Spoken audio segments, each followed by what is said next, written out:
Last year, there were 443 murders with a firearm on the streets of this city. And 65 of those victims were 18 and under. So that's the equivalent of a new town every 4 months.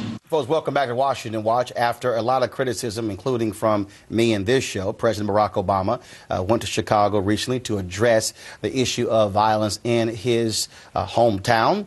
Of course, and unfortunately, there have been a couple of deaths of young folks who actually were family members who were attending that actual speech as well. So it goes to show you how devastating what's happening with gun violence there in Chicago and across the country. We're back with our panel here. And folks, I was at the NBA All-Star game and I caught up with Pastor Linda Wade, who is the mother of Dwayne Wade. And, of course, the president, he went to Hyde Park Academy, which is nearby where he lives. But she said maybe the president should have went to other areas in Chicago besides Hyde Park. Here's what Jalinda had to say.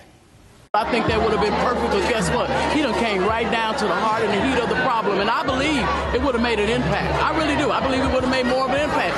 Not saying that this is not going to be impactful, but we're talking about more of an impact, because he dared to come down where it's really happening at. What she was talking about is if the presidential motorcade had gone to the west side of Chicago and gone deep into the south side, gone into the heart of where a lot of this violence is taking place, what that message would have sent. Your thoughts about that? Secret Service is not going to allow that. Everything is mapped out. I mean, it's just not going to allow it. All it makes sense in public opinion from their perspective.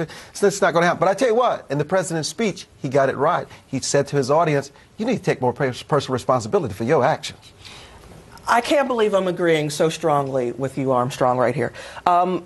Absolutely. The problem is, look, the presidential motorcade can roll through the south side. It can roll through wherever. I think he got enough security. He'll be okay. But the problem is those families that live there. Yeah. The problem is those policing policies that impact that area and areas such as it. We need to have a conversation, yes, about, who can have what weapon and Second Amendment rights and all that.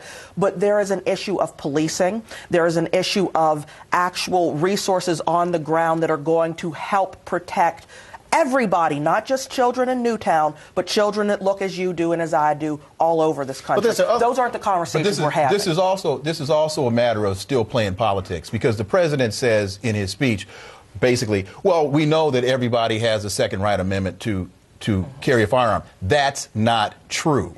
If you understand the English language, if you understand grammar, semicolons and dependent clauses, you know that the Second Amendment does not grant a right for everyone to own a firearm. Really? And really. Really? And yeah, read the First of all, read the Second Amendment. I have, like you have. Read the Second Amendment.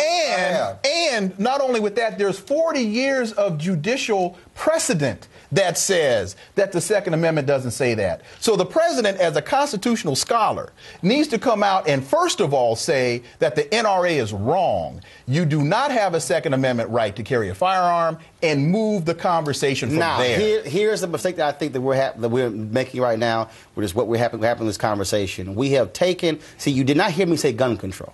You heard me say gun violence. Mm-hmm. And the reason I said that is because if you make this a gun control conversation, it is simply a matter of Second Amendment, NRA, keep a gun, take a gun.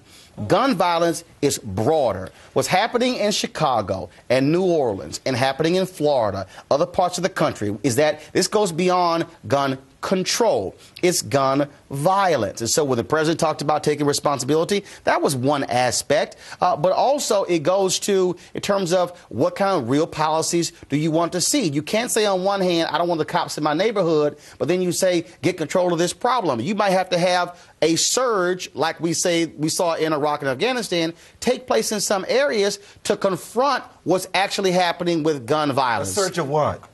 A surge of police, a surge of what? No, look, I ain't got no problem with cops. I agree. No, but also a surge of individuals who are reminiscent of the deacons of defense during the civil rights movement, who said we're going to protect our neighborhoods from the Klan. You need to have folks who are deacons today who don't just show up on Sunday, but also say we're going to stand on the street corners with our Bibles and also be able to affect young people as well. We used to refer to them as a community organizer as orange hat patrols. I mean, I was laughing today this week about this guy in Houston, Texas. He's a grad student he's handing out shotguns with the argument that more guns create less crime. Well, I would have rather spent that money on organizing orange hat patrols, because when you take over a street corner, that's right, you eliminate the crime. But the one thing that was funny listening to this conversation, I don't want the president to drive through the community with his motorcade. You're right. Hey, there goes the president. I'd rather the Chamber of Commerce drive through with some jobs.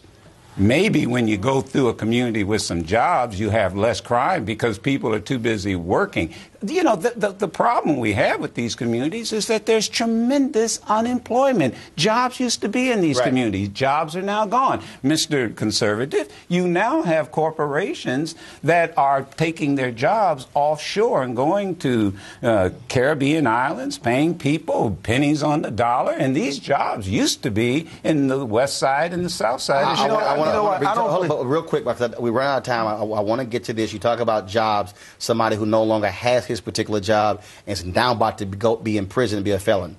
Former Congressman Jesse Jackson Jr. pled guilty this week to misappropriating $750,000 in campaign funds. You have the jury right now in Detroit who is making a determination whether or not former Detroit Mayor Kwame Kilpatrick is innocent or guilty of widespread corruption. What speaks out is that these are two individuals who are part of this new generation.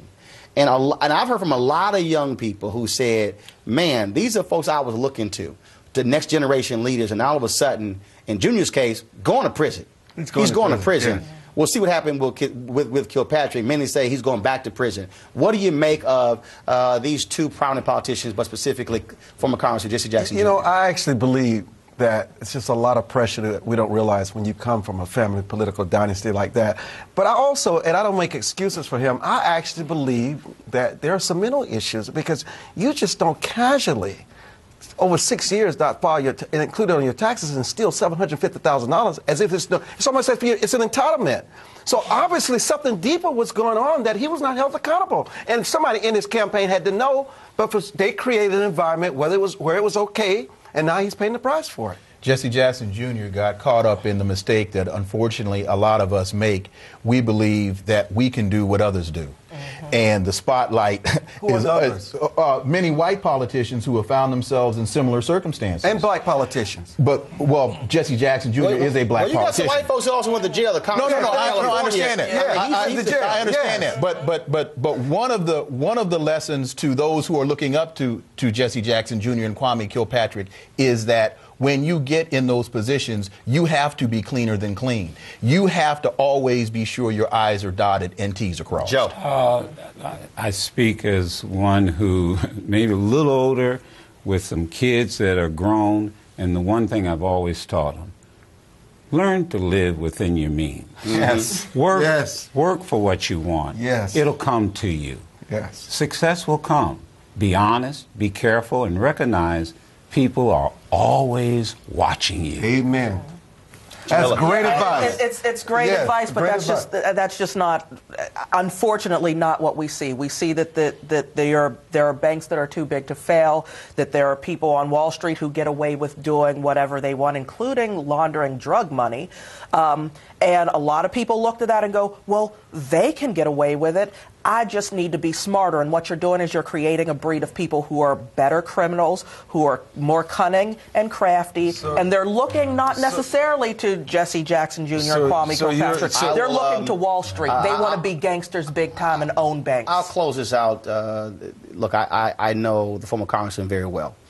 And we've had many conversations over the years. I've known him since he was 15. And this is also one of the most important issues in that, look, if there are limits to public office, there are restraints if you're a member of Congress to outside income. Yes. And if there is a need or desire for the additional money, you know what? You leave public office. You go to the private sector where you can be able to make hundreds of thousands of dollars and millions of dollars. But there's a reality that when you choose public service, there's a limit to what you can actually do. It is unfortunate. His wife also facing prison time. They have children in this case as well. And I think it is certainly a sad case. But it also says that when you do wrong, no matter if you are a public official who's white, who's Republican, or who's black, and your last name is Jackson, you are going to have to pay the piper, and he's going to have to face prison time. It's always easier to do the right thing. Always, absolutely. Wilmer, Jamila.